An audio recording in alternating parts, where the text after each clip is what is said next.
With spring just around the corner, many homeowners are gearing up for DIY projects around the house. But before you pick up that hammer or paintbrush, there's a warning you need to hear. Dodgy DIY could end up costing you thousands if it goes wrong.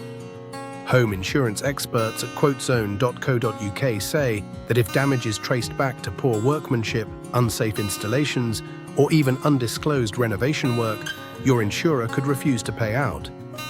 That means if you try to save money by doing major jobs yourself or by hiring someone who isn't properly qualified or insured, you could be left footing the bill for repairs.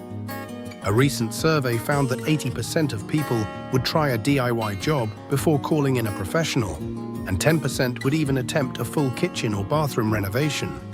Cost is the main reason people avoid hiring tradespeople, but skipping the pros can backfire if something goes wrong.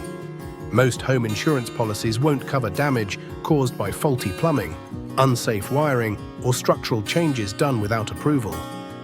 Even accidental damage cover has its limits, and failing to tell your insurer about major renovations could invalidate your policy altogether.